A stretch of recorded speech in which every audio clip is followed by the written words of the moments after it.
I want to just do a bit of investigation this morning.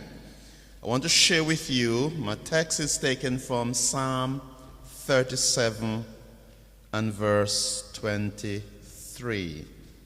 Psalm 37 and verse 23.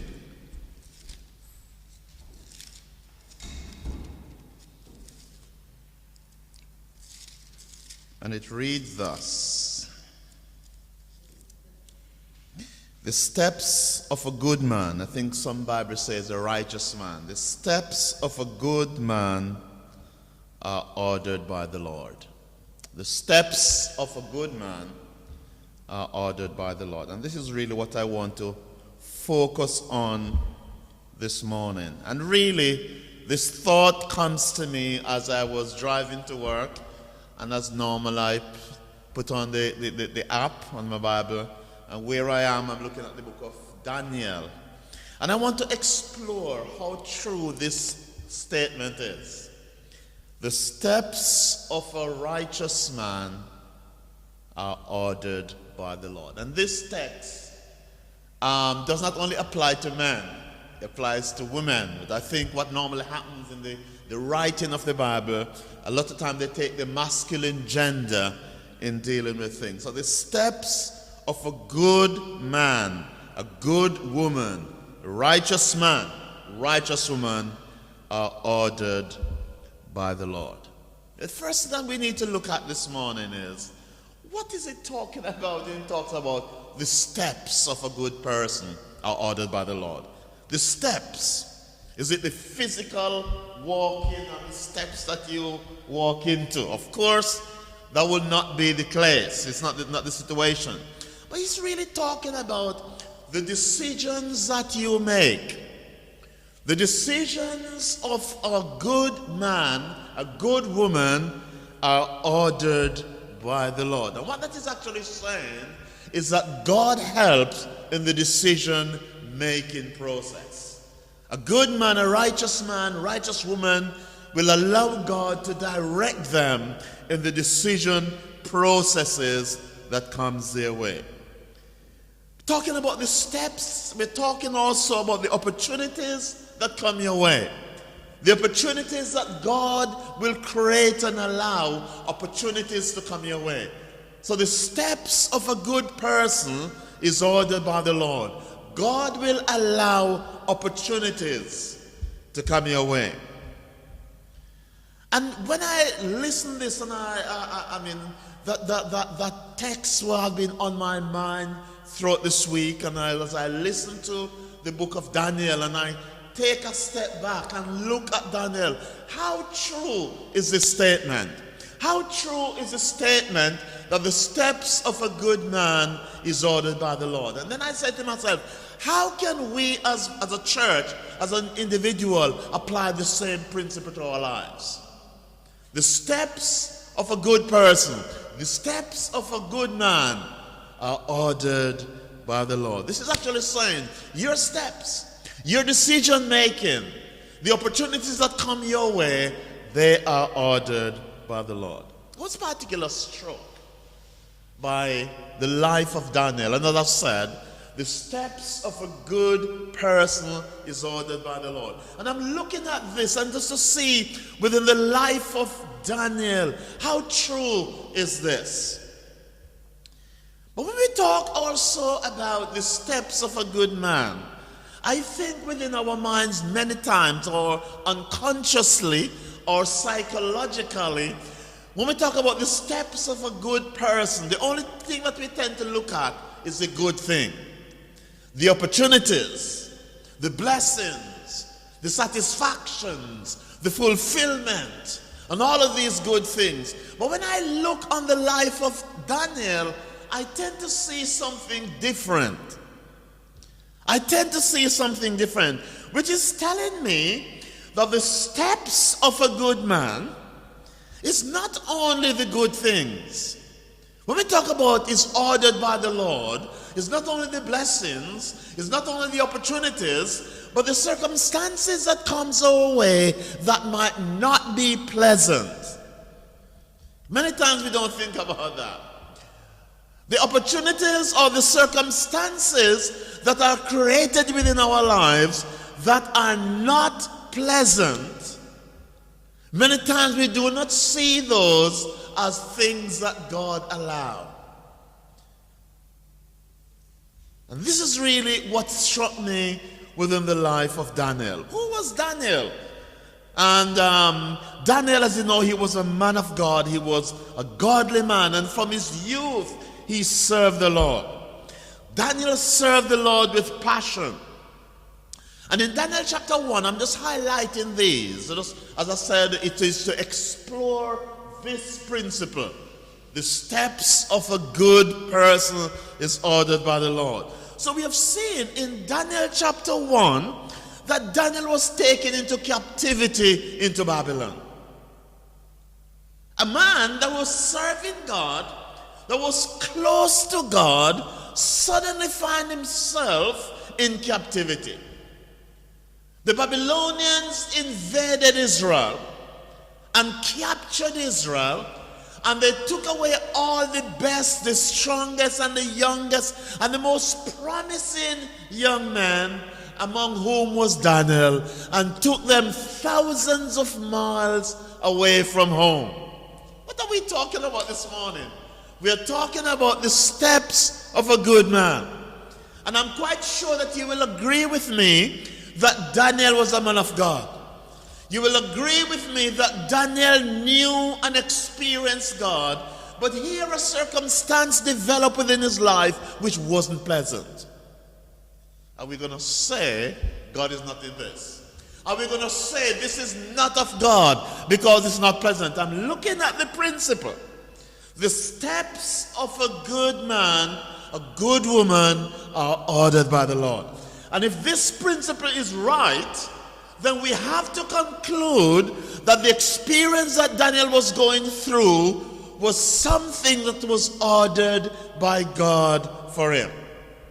How do we fit in this picture? How do our lives and our experiences fit within this picture? As I've said before, many times we perceive the will and the purpose of God only come in the blessings, only come in the answers to prayer, only comes in the prosperous and the successful achievement that we've made. And many times we do not see the negative experiences as that which God allows within our lives. Daniel, Shadrach, Meshach, and Abednego were taken thousands of miles away from home to a country where they did not know the language. They were aliens, they were strangers. But we have to see the will and the purpose and the plan of God as part of this. What disappointment have you faced this week? What discouraging moments have you faced this week? What did not go well this week? What did not go well within your life this week? Can you see that as a part of God's purpose? That God might be teaching you something. God might be setting you up in a stage to reveal his purpose and his will within your lives. Or do we do as some people? We dissect our lives. And the blessings and the successes are all part of God's purpose. But once there is disappointment, separate. That could not be God. There's nothing about God in this within our life. What we experience on a daily basis are part of God's purpose for our lives. Let me qualify this by saying, this is assuming that we seek the mind of God. This is assuming that we seek directives, that we seek guidance for God. That has to precede every action and every plan that we made. But once we have done that, we need to believe that God is in control. We need to believe that God is directing our lives. And I believe sometimes why we do not experience some of the blessings and the successes that God wants for us is our faith. our lack of faith in God. We ask God something, but we don't believe it. We ask him and we dismiss it, but we don't believe it. And you remember when Jesus was on earth and he was going through carrying out his ministry, when people come to him, Lord, and they just, what do you want? That I may receive my sight. Jesus said, let it be done according to your faith. Those people who experience healing within their lives, had they not exercised faith in God, they would not receive what God has planned for them. The same thing applies to us. If we are going to ask God things that we do not believe, we do not take God as his word, we do not realize that God is at work in this situation, then we will not realize the plan and the purpose that God wants for our lives. The steps of a good man are ordered by the Lord. So I really want to say this morning is that our experiences at work, as long as we seek the will of God, they are part of God's purpose. Nothing is going to happen to you accidentally. Nothing is going to come upon you that God don't want to happen to you. Some of the disappointments that you face are stepping stone to success and achievement within your lives. Daniel was taken to Babylon. But we've known that shortly after that Daniel was promoted with Shadrach, Meshach, and Abednego as one of the wise men of Babylon. They were trained and they received some status in Babylon. So things start to shape up and start to look good, start to look promising. But suddenly, there was a setback. There was a setback. The king had a dream. And in his dream, the king was very troubled. He was very troubled about his dream. And so he called all the wise men and he said to them, I want you to tell me the dream that I had and then tell me the interpretation to the dream. And the king was so adamant that the wise men were not able to do this. What I'm saying this morning, the steps of a righteous man are ordered by the Lord. So the king said, had a decree in verse 12 of chapter 2 Daniel. All of you wise men gonna be killed. We're gonna slay you because you have been telling me lies all this time. If you cannot tell me what my dream was and give me the interpretation, then I am gonna kill you. Daniel, the sentence of death was also passed upon Daniel, Shadrach, Meshach, and Abednego. We're looking at the steps of a righteous man. How is it, you could say, did God allow this to happen? How is it that God has taken me thousands of miles away from home, just elevate me to a position of wisdom within this country, and now the sentence of death pass upon me? What are you going through this morning? What are some of the setbacks that you're facing in your daily life, in your work life, in your family life, in your life with your friends, with your families, you name? What are some of the setbacks that you're experiencing? Many times there's a tendency to separate what we classify as our spiritual life from that of our normal daily life. And so we see the setback where the sentence of death pass upon Daniel. Why did God allow this?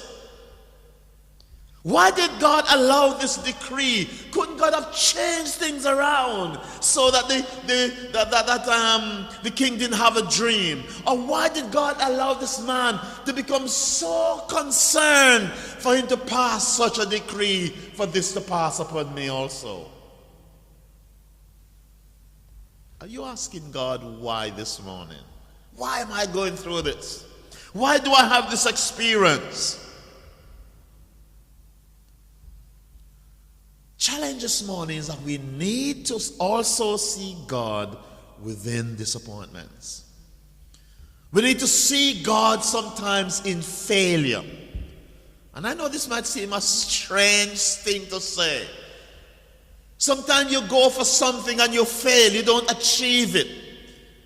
It's not because that you failed per se, but God sees that that road that you were taking was not the right one. God sees that plan was not the best for you, so you do not achieve that which you set your mind to achieve. So it might look on the outside as if it is failure. It might look on the outside as if it is not success. But in the mind and the plan and the purpose of God, because your steps are ordered by God, God cannot allow you to go down that road.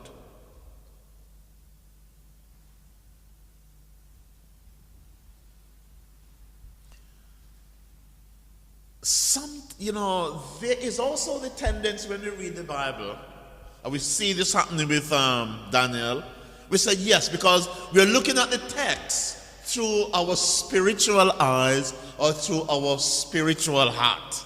Yes, this is the Bible. That's Daniel, the thousands of years ago. But what I'm saying here is that Daniel was a human being like you and I. He was a normal human person who have a natural life like you and I. And the point I'm making here is the same way that God dealt with Daniel, God is dealing within our lives. God is actively involved and actively engaged within our daily lives. So let us not see, yes, this is God working. Yes, God allowed this to happen within the life and the experience of Daniel. And so we see how God operates and God moves, but then we do not apply the same situation to our lives. We need to start to practicalize the biblical truth that we see within the Bible as God's purpose and plan for our lives.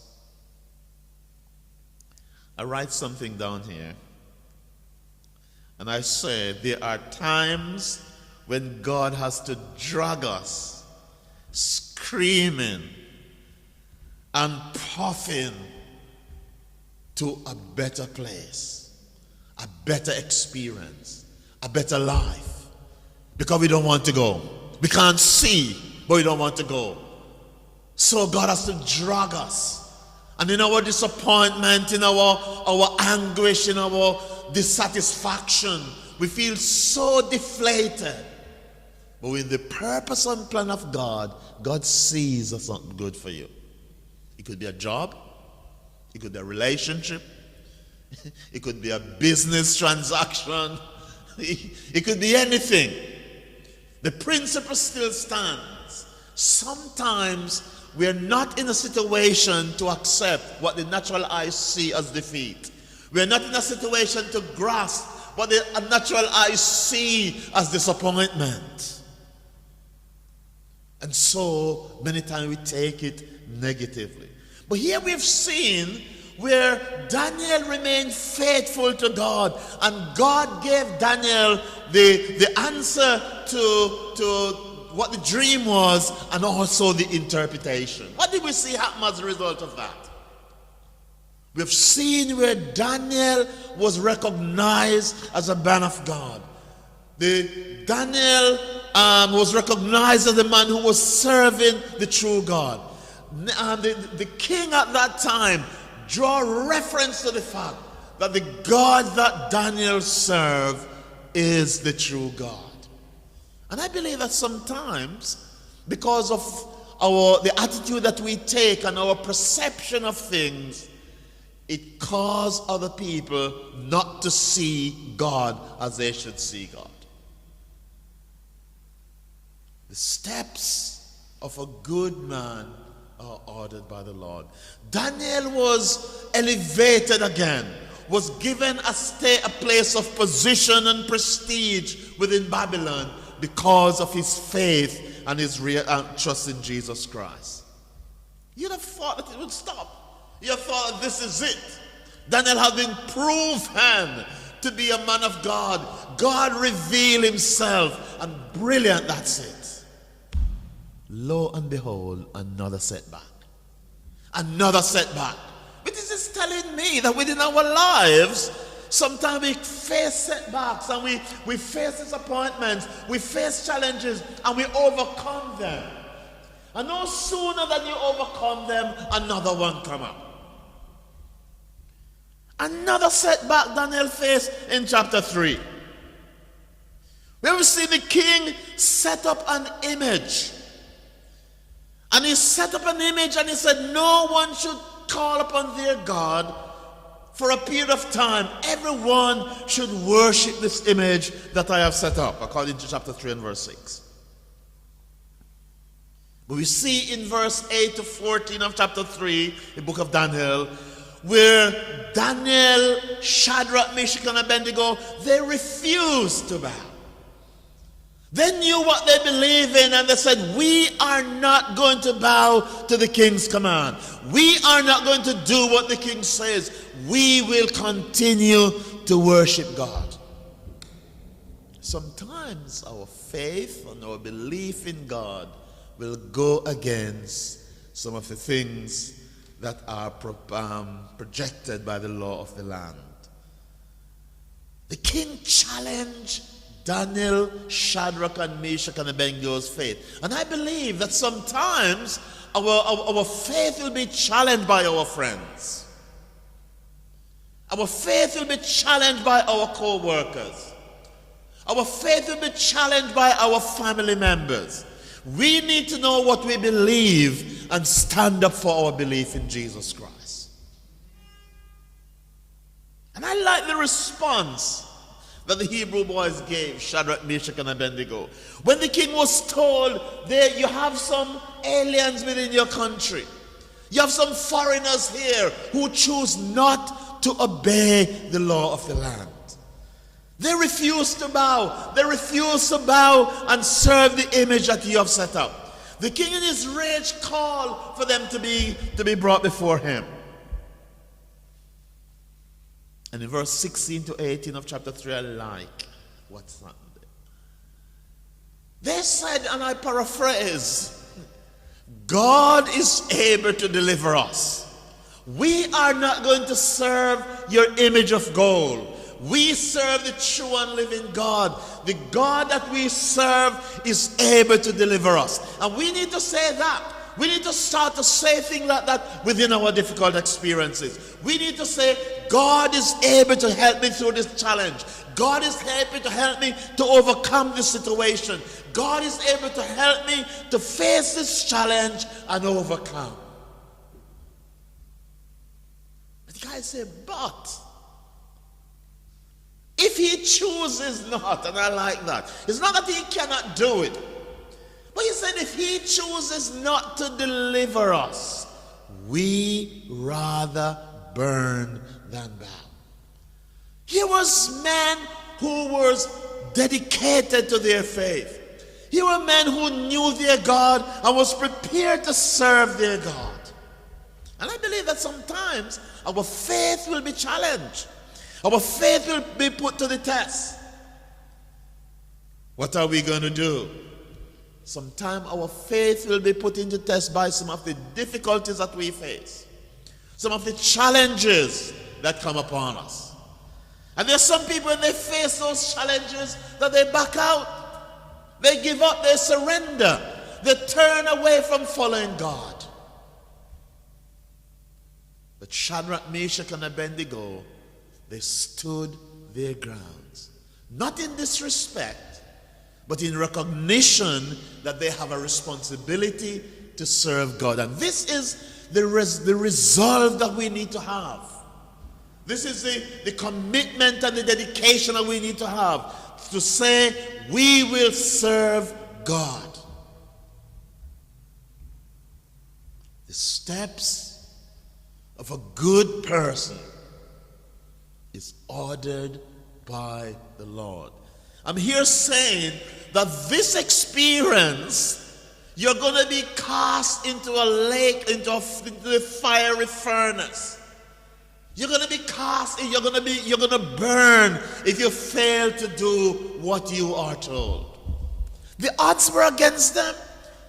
Thousands of miles away from home, insignificant foreigners, to stand up against the then rulers of the land. The Bible tells us that the king was so enraged. He was so angry that he commanded that they heat the furnace 10 times hotter. It was so hot that the strong man that was asked to bound them and to cast them into the fire, that some of them died from the heat. But the Bible tells us that when they were cast in the lake of fire, when the king looked, he said, "Did we not just cast 3 men in the lake of fire? Now I can see 4 men." And the sight or the figure of the 4th one look like the Son of God. I'm here to say this morning, my friend, that God will be with you in the fire. God will be with you, my friend, in the thickness of the fire. He will be there. The Bible tells us not a hair of their head was singed, because God delivers. The steps of a good person, a righteous man, a righteous woman, is ordered by the Lord. Again, the king was challenged. And the king passed a decree: anyone who dared to serve any other god apart from the God of Shadrach, Meshach, and Abednego, we're going to cut them in pieces.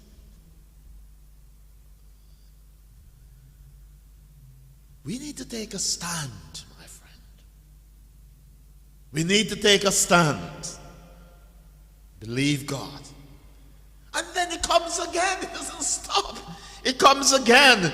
But we have seen where people became jealous. And sometimes when God is with you, people get jealous of you. There's some people who get jealous when they see the blessings of God in your life and the direction that God is directing and leading you. They get jealous. So there were some people within the kingdom who got jealous of Daniel. But when they look upon his life, they said, look, we cannot find anything against this guy. His life is circumspect. He lived right. The only way we can get at him is against his God. It's a good testimony to have. The only way we can get at you is to get at you through your God. So they plotted against Daniel in chapter 6, verse 4 to 6.